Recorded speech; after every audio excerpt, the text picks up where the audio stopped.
Dutch Schultz sent 12 men to kidnap Bumpy Johnson's protected orphan, only one left unharmed, and delivered this message, November 3, 1934. 2:47 a.m. A black Packard sedan pulled up outside St. Catherine's Orphanage on West 142nd Street in Harlem. 12 men stepped out. Professional, armed, confident. They had one job. Take the girl, send a message, break Bumpy Johnson. By 3:15 a.m., 11 of them would be bleeding. One would be standing, and the message he'd carry back to Dutch Schultz would change the balance of power in New York forever. This is that story. Her name was Grace Williams, 13 years old, orphaned at age 7 when her father, Marcus Williams, was killed during a policy raid gone wrong. Marcus had worked for Bumpy Johnson, running numbers in the Sugar Hill district. Good man, honest, the kind who kept his word and never skimmed.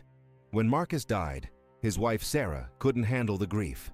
6 months later, she was gone too. Heart attack, the doctor said. But everyone in Harlem knew it was a broken heart. That left Grace alone. No family, no money, no future. Most orphans in Harlem ended up on the streets or worse.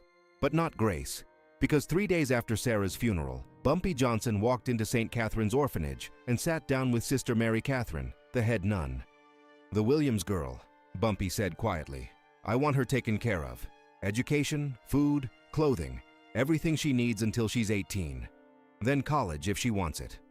Sister Mary Catherine studied him carefully. She'd heard the stories. Bumpy Johnson, Harlem's most dangerous man, policy king, enforcer, the man who'd gone to war with Dutch Schultz and lived. "Mr. Johnson," she said slowly, "we don't take money from criminals." "You take money from the city, don't you?" Bumpy replied. "And half those politicians are more crooked than I'll ever be. The difference is I'm honest about what I am." He pulled out an envelope. $5,000. Cash. "This isn't charity, sister. This is a debt. Marcus Williams died working for me. His daughter won't suffer because of that. You can refuse this money and watch Grace end up on the streets, or you can take it and give her a chance. Your choice, your conscience." Sister Mary Catherine took the money. Over the next 6 years, Grace thrived. She was smart, curious, kind. She read everything she could find, helped younger children with their studies, dreamed of becoming a teacher. And every month, like clockwork, an envelope arrived at St. Catherine's. No return address, just cash. Enough to cover Grace's expenses and then some. Bumpy never visited, never asked for gratitude, never made Grace feel like she owed him anything. But everyone in Harlem knew. Grace Williams was under Bumpy Johnson's protection, and in Harlem, that meant she was untouchable. Dutch Schultz saw it differently. By November 1934, Schultz was losing his war with Bumpy Johnson. The policy rackets in Harlem, once dominated by white mobsters, were slipping into colored hands. Bumpy had built alliances, earned loyalty, and most importantly, he'd made Harlem believe that their money should stay in their community. Every week, Schultz's numbers dropped. Every week, Bumpy's influence grew. Schultz needed leverage, something that would force Bumpy to negotiate, something that would hurt him personally. That's when Vincent "Mad Dog" Cole, one of Schultz's most vicious enforcers, brought him the idea. "There's an orphan girl," Cole said during a meeting at Schultz's headquarters in the Bronx. "Grace Williams. Bumpy's been paying for her since she was 7. Sends money every month. Word is he sees her like a daughter." Schultz leaned back in his chair. "And you want to take her?" "We take her. We own Bumpy. He'll give us whatever we want to get her back. Policy territories, protection money, maybe even his whole operation."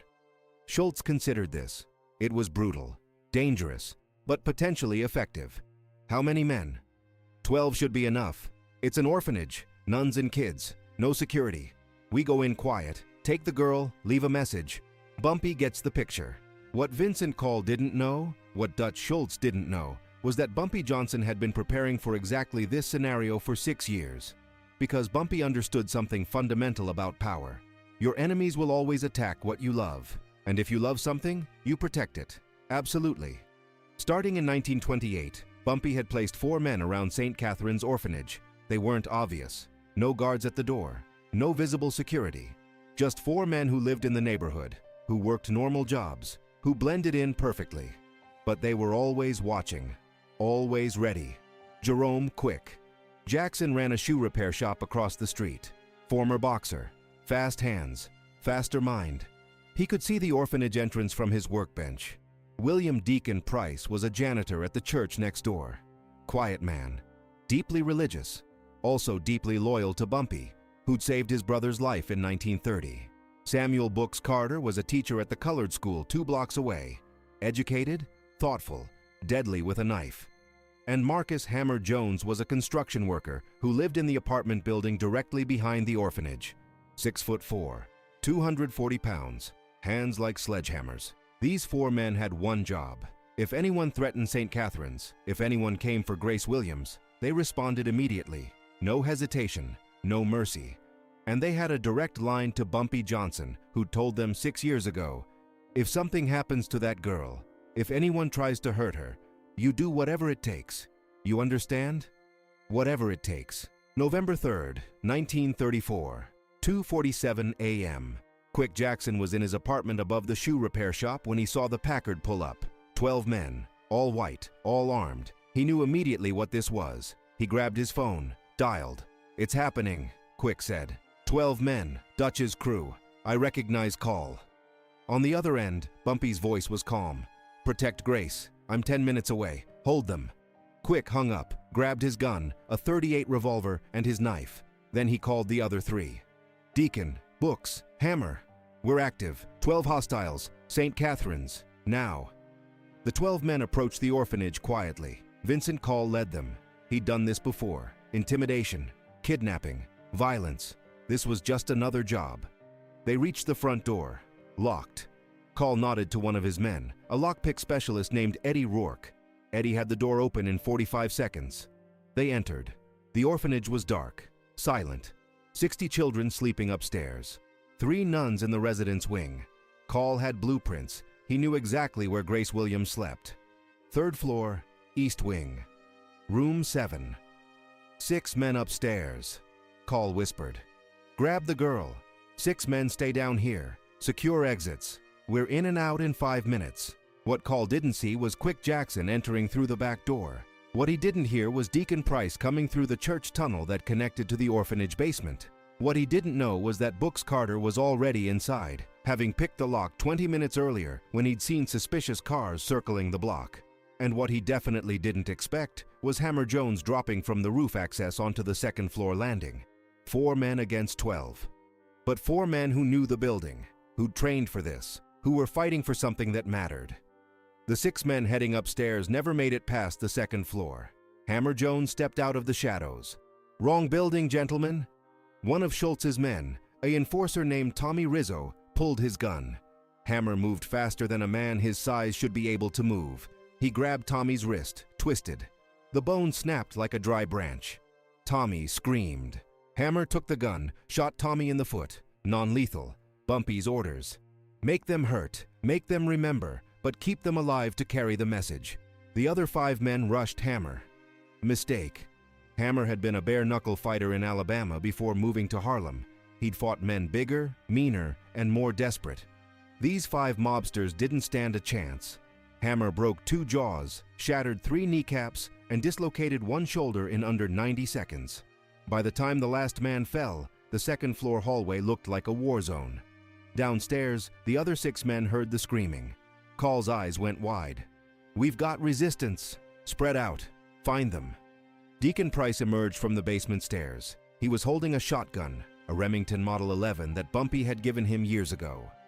"The Lord is my shepherd," Deacon said quietly. "I shall not want. He maketh me to lie down in green pastures." 2 of Schultz's men turned toward him. Deacon fired once. Buckshot tore through the first man's leg. He went down screaming. Deacon racked the slide. "He leadeth me beside the still waters. He restoreth my soul." The 2nd man raised his hands. "Don't shoot, please, we're leaving." "Too late for that," Deacon said. He fired again. The 2nd man's knee exploded. He collapsed. That left Vincent Call and 1 other man, a young enforcer named Patrick Riley, 22 years old, first major job, terrified. Call grabbed Patrick's arm. "We're getting out of here, now." They ran toward the front door. Quick Jackson stepped into their path. He was holding his .38, pointed directly at Call's chest. "Vincent Call," Quick said. "Mad Dog himself. Heard a lot about you. Heard you killed a 5-year-old boy in the Bronx last year. Stray bullet during a hit. That true?" Call's face twisted. "Get out of my way." "Can't do that. See, you came here to hurt a little girl, a girl under Bumpy Johnson's protection. That was your first mistake.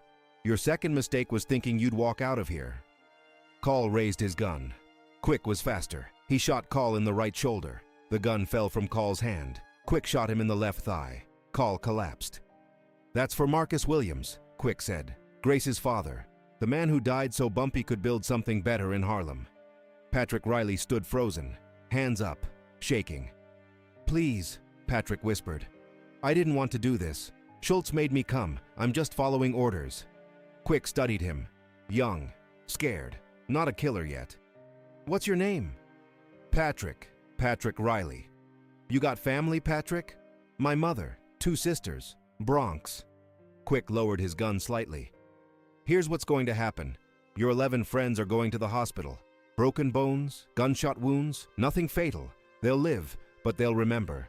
You, Patrick, you're going to walk out of here, unharmed, untouched, and you're going to deliver a message to Dutch Schultz." At 3:12 a.m., Bumpy Johnson arrived at St. Catherine's with 6 of his men. He walked through the orphanage, saw 11 of Schultz's crew on the floor, bleeding, broken, conscious enough to understand what had happened. Bumpy knelt beside Vincent Call. "You came to my neighborhood, came for a child under my protection. Did you really think I wouldn't be ready?" Call spat blood. "Schultz will kill you for this." "No," Bumpy said calmly. "Schultz will learn from this. And you're going to teach him." Bumpy stood, walked to Patrick Riley, who was sitting against the wall, untouched, terrified. "Patrick, right?" Patrick nodded.